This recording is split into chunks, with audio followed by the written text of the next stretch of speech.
pan di mama Rebecca Henriette có cái baba Mordechai mà cái đục dia quan đấy vẫn với chấm mót rin cái nhà đấy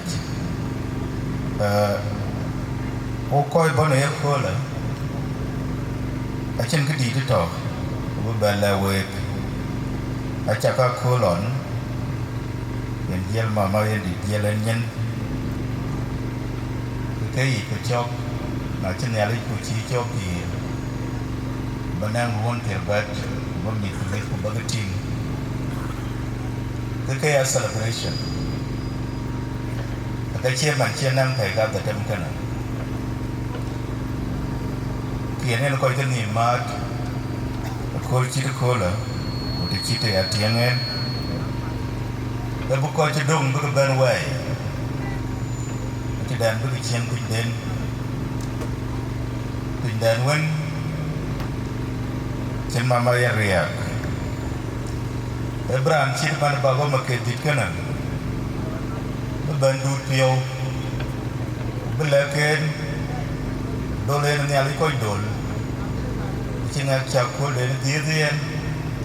เป็นเล็กได้เยอะคนเดินเป็นยันก็จะเชื่อใจคนทุกที่มันเชื่อก็จะดีกับคนทุกก็ยินดีบ่าวมาเกิดดิดูดเปียวนี่เดียงคุณบินกระเรือแกมกวาดันอเมริกน้องมีดอุกาเมริกน้องมีดกับมีดคู่อุกาเมริกน้องวุฒิอุกายาเยียบ that loss cho buông đã nuôi bay cái đợt đâm để nó coi vẫn cái chip mình đến chiên cái tiêu kỳ của cả chia coi cho điên ai chết lâu ở trang đây lan vẫn coi đi cái trận ai chia năng cả để năng chia ra đi giật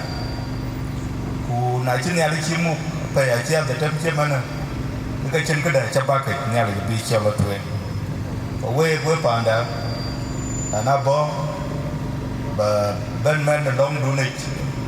wa ben med celebration dunit ku we ba ko wan e yom sabit man ni we ke nan ga we wen loy ka na bai ay nan bijan we chale jare